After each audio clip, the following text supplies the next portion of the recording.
Bom dia, eu sou William Freitas e hoje te deixo com uma frase dita por São Bernardo de Claraval. Nem todo tempo prolongado é aproveitado com sabedoria. Segundo livro dos Reis, capítulo 20, nos conduz a uma reflexão madura e necessária.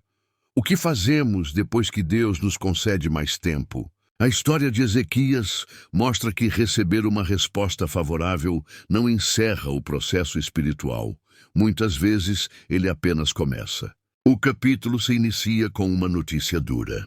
Ezequias adoece gravemente, e o profeta Isaías anuncia que ele morreria, conforme o versículo 1. A palavra é direta. O tempo parece encerrado. Ezequias vira o rosto para a parede e ora ao Senhor, conforme o versículo 2. Quando tudo parece definido, a oração ainda encontra espaço. Deus sempre ouve um coração sincero. Ezequias chora e clama, lembrando sua fidelidade, conforme o versículo 3. Ele não negocia méritos, mas apresenta sua história diante de Deus. Antes mesmo de Isaías sair do pátio, o Senhor responde, conforme o versículo 4. A resposta de Deus pode ser rápida. A mudança começa no secreto. Deus promete curar Ezequias, acrescentar 15 anos à sua vida e livrar Jerusalém, conforme os versículos 5 e 6. Aqui está algo poderoso. Deus não apenas cura, ele restaura futuro. Um sinal é dado, a sombra retrocede no relógio de Acás, conforme os versículos 8 a 11.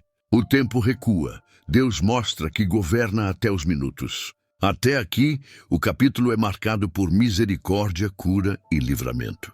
Mas a história não termina bem. Mensageiros da Babilônia chegam para visitar Ezequias, conforme o versículo 12. O coração agora é testado em outro nível. Depois da cura vem a tentação do orgulho. Ezequias se alegra com a visita e mostra todos os seus tesouros, conforme o versículo 13. Aqui está o ponto crítico. Ele se abre mais aos homens do que a Deus. Isaías retorna e questiona Ezequias, conforme o versículo 14. Deus sempre pergunta antes de julgar. A pergunta revela o coração. Ezequias responde com naturalidade que mostrou tudo, conforme o versículo 15. Nenhuma reserva, nenhum discernimento. Isaías, então, anuncia que tudo seria levado para a Babilônia no futuro, conforme os versículos 16 e 17. A consequência não é imediata, mas é certa. O mais forte está na reação de Ezequias, conforme o versículo 19.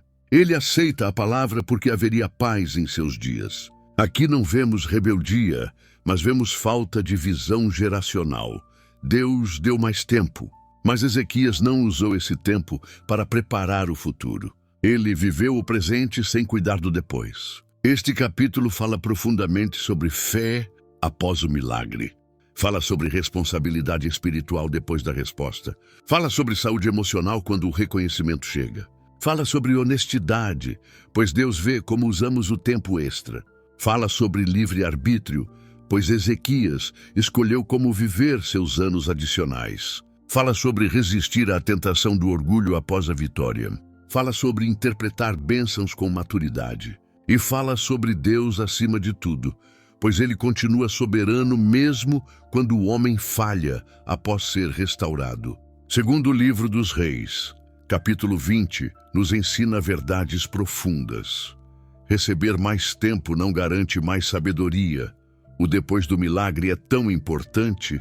Quanto o milagre, o orgulho pode surgir após a cura. E o futuro é moldado pela forma como usamos as segundas chances. Senhor, nesta manhã eu me coloco diante de Ti agradecendo porque o Senhor é Deus que cura, restaura e concede novas oportunidades. Ensina-me a valorizar o tempo que o Senhor me dá. Que eu não desperdice dias vivendo apenas para mim.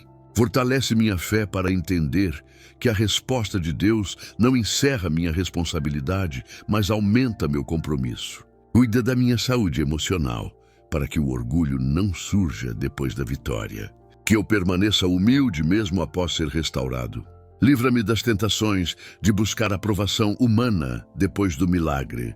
Que eu não abra meu coração mais aos homens do que a Ti. Dá-me honestidade para reconhecer que o depois da bênção exige vigilância. Que eu use o tempo extra para glorificar o Senhor. Ensina-me a interpretar tuas dádivas com maturidade espiritual. Que eu pense no futuro e não apenas no alívio do presente. Guia meu livre-arbítrio. Que eu escolha viver bem cada dia que o Senhor me concede. Que minhas decisões moldem um futuro abençoado, não apenas um presente confortável. Que eu coloque Deus acima de tudo. Acima do orgulho pós-vitória. Acima da vaidade espiritual. Acima da aprovação humana. Acima do conforto imediato. Senhor, ensina-me a viver bem o tempo que o Senhor me dá. Que minha segunda chance produza frutos eternos. Que eu honre cada dia como um presente do céu. Amém. Se você gostou, deixe um joinha. Comente e compartilhe. Obrigado, tenha um abençoado dia.